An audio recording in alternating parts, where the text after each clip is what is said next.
दोस्तों नमस्कार।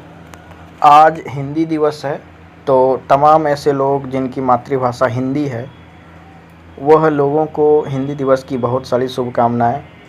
और उन लोगों को भी शुभकामनाएं जिनकी मातृभाषा हिंदी नहीं है लेकिन वो संपर्क भाषा के रूप में हिंदी का इस्तेमाल करते हैं।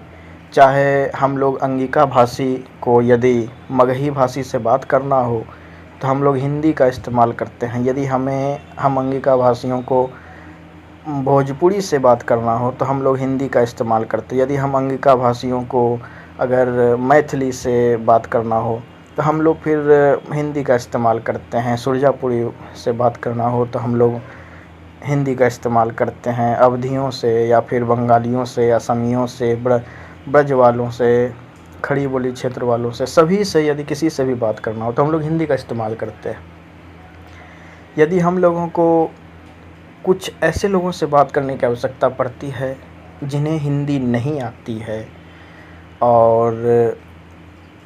और हमें उनकी मातृभाषा नहीं आती है तो हम लोग वहाँ पे इंग्लिश का इस्तेमाल करते हैं। कुछ रेयर केस ऐसे हैं जहाँ पे कि बिल्कुल ही कम्युनिकेशन गैप हो जाता है, इसलिए क्योंकि उन्हें इंग्लिश नहीं आती, उन्हें सिर्फ अपनी मातृभाषा आती है और हमें केवल हिंदी और अपनी मातृभाषा आती है। तो उस कंडीशन में हम लोग ट्रांसलेशन का यूज़ करते हैं, ट्रांसलेटर का यूज़ करते हैं या फिर इशारों से बात करते हैं और किसी तरीके से अपनी बात तक उन्हें समझाने की कोशिश करते हैं। तो ये हो गई पूरी बात कि हम लोग किस तरीके से कैसे किससे बात करते हैं। दूसरी बात ये है कि कुछ लोग ऐसे हैं जो कि जिनकी मातृभाषा हिंदी नहीं है या फिर जिनको ऐसा लगता है कि हिंदी भाषा उनके ऊपर थोपी गई है, तो वो हिंदी से विरोध करने लगते हैं, हिंदी का विरोध करते हैं, हिंदी से घृणा करने लगते हैं। जैसे कि ट्विटर पे तमाम ऐसे मैथिल ऑर्थोडॉक्स कट्टर मैथिलवादी मिलेंगे आपको, ऐसे कट्टर भोजपुरीवादी भी मिलेंगे जो कि हिंदी भाषा से ही नफ़रत करते हैं। वो लाख कह दें कि मुझे हिंदी भाषा से नफ़रत नहीं है, ये नहीं है, वो नहीं है, लेकिन वो लोग हिंदी भाषा से सख्त नफ़रत करते हैं। इसमें भोजपुरिया लोग थोड़े से लिबरल हैं, क्योंकि ये लोग किसी गैर भाषियों से बात करते हैं तो वो हिंदी का इस्तेमाल कर लेते हैं, लेकिन मैथिल्स तो बिल्कुल कट्टर होते हैं इस चीज़ में। उन्हें या तो वो इंग्लिश का इस्तेमाल करेंगे या तो वो अपनी उनकी जो मातृभाषा मैथिली है उसका इस्तेमाल करेंगे, हिंदी नहीं। हिंदी का इस्तेमाल वो लोग नहीं करेंगे। ये कहीं ना कहीं ये दर्शाता है कि ये लोग आज भी ट्रेडिशनल और कंजर्वेटिव अप्रोच टाइप के लोग हैं। ऐसे लोग जिस क्षेत्र में भी होते हैं उस क्षेत्र का विकास बहुत ज़्यादा नहीं हो पाता है। बहुत ज़्यादा प्रोटेस्ट रिवोल्ट करने के बाद इन्हें कुछ मिलते जाता है, थोड़ा बहुत मिलता है, लेकिन ये लोग बहुत आगे तक नहीं पहुंच पाते हैं। जैसे कि ट्विटर पे कुछ समय पहले कुछ लोग ऐसे थे मैथिल जो कि बोल रहे थे कि देखो नदी कभी किसी के लिए श्राप हो सकती है क्या। हमें बिहार सरकार ने पढ़ाया कि कोसी बिहार जो है बिहार सौरो ऑफ बिहार कहलाती है, बिहार के लिए भी साफ है, ये है वो है, तो ऐसा कैसे हो सकता है, ये बोल रहे थे। तो ये इन लोगों का एक कंजर्वेटिवनेस दिखाता है कि ये लोग कितने नैरो माइंडेड हैं। यहाँ पे बिहार सरकार ये प्रैक्टिकली और लॉजिकली यदि आप देखें तो कोसी नदी और तमाम नेपाल से आने वाली नदियों के कारण ही इनका पूरा का पूरा मिथिला क्षेत्र डूबा रहता है, साथ में डूबता है भोजपुर क्षेत्र भी जो उत्तर बिहार में। तो एक तरीके से ये इस चीज़ को नहीं देख रहे हैं, ये ब्रेन वॉश कर रहे हैं उन लोगों का, चूँकि क्षेत्रवाद में भरा हुआ है और ये देख रहे हैं कि मिथिला के क्षेत्र से कोसी जा रही है तो ये अभी साफ हो नहीं सकती है। तो ये एक तरीके से इनके अंदर ये जो है ना, इस तरीके का इतना ज़्यादा रीजनलिज़म भरा हुआ है कि ये बिल्कुल ही बिहार के लिए घातक साबित हो सकता है। दूसरी बात ये है कि हिंदी को लेकर के कुछ लोग ऐसा मानते हैं कि हिंदी इनके ऊपर थोपी जा रही है, हिंदी इनके ऊपर लगातार थोपी जा रही है। देखिए एक चीज़ आप ये समझ लीजिए कि जो चीज़ मजबूत होती है जो चीज़ डोमिनेंट होती है उसका डोमिनेंस तो दिखेगा ही। अगर भोजपुरी और मैथिली अपने आप में यदि स्ट्रॉन्ग रहती है तो हिंदी इम्पोजिशन होगा ही नहीं उस जगह पे, उस भाषा पे हिंदी का इम्पोजिशन होगा ही नहीं। तो हिंदी यदि इम्पोज हो रही है आपकी भाषा पे तो इसका मतलब कहीं ना कहीं ये साफ है कि आपकी भाषा कमज़ोर है, आपकी भाषा बच नहीं पा रही है हिंदी से।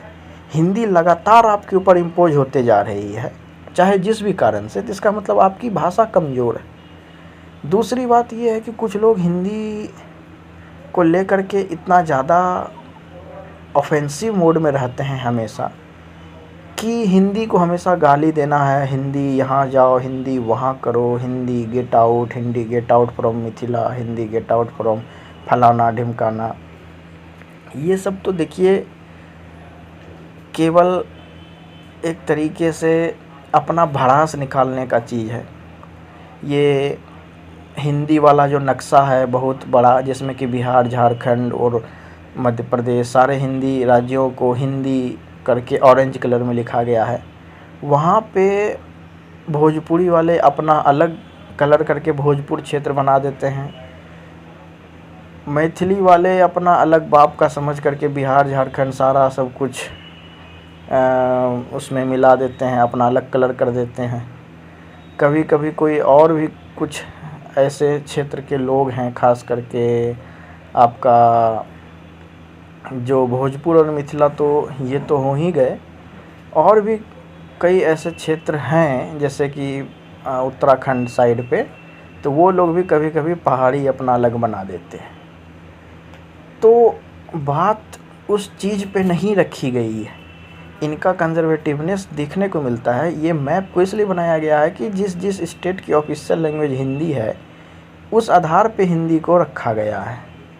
अब इन लोगों को इतना ज़्यादा हिंदी से ऑफेंड रहते हैं ये लोग कि ये लोग किसी भी तरह से कोई भी कार्य करने को तैयार रहते हैं।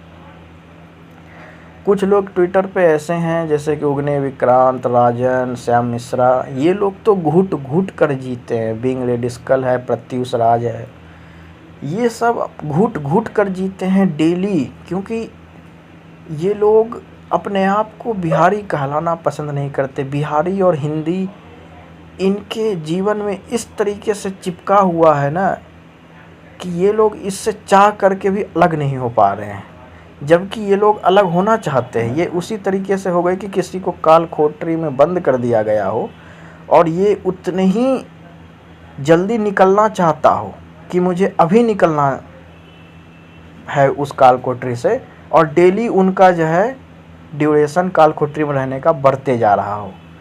तो उसी तरीके का सिचुएशन इनके साथ है।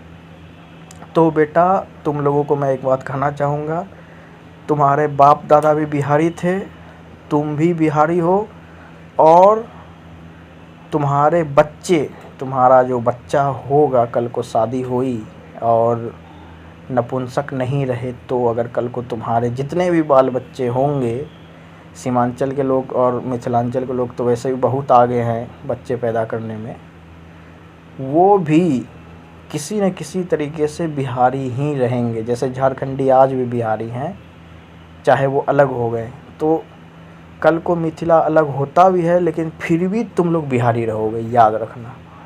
तो इसी के साथ अब मैं इस वीडियो को समाप्त करता हूँ। जय बिहार, जय हिंदी। हिंदी दिवस की आप सभी को बहुत सारी शुभकामनाएं। और हम अंगिका भाषी हर भाषा की इज्जत करते हैं, हिंदी दिवस की शुभकामना दे रहे हैं। इसका मतलब कतई ये ना समझा जाए कि मैं हिंदी सपोर्टर हूँ या हिंदी के लिए ये सब काम करता हूँ, तो ये सब बिल्कुल ना समझा जाए। हिंदी की हम लोग इज्जत करते हैं, हमारी मातृभाषा अंगिका है, और हिंदी को भी हम लोग उतना ही इज्जत देते हैं जितना हम लोग अपनी मातृभाषा को देते हैं, क्योंकि हिंदी भी किसी न किसी की मातृभाषा है इस देश में। तो इसके साथ मैं इस वीडियो को समाप्त करता हूँ। जय हिंद, जय बिहार, जय भागलपुर, अंगिका भाषा जिंदाबाद, जय अंग। हिंदी दिवस की आप सभी को बहुत सारी शुभकामनाएं।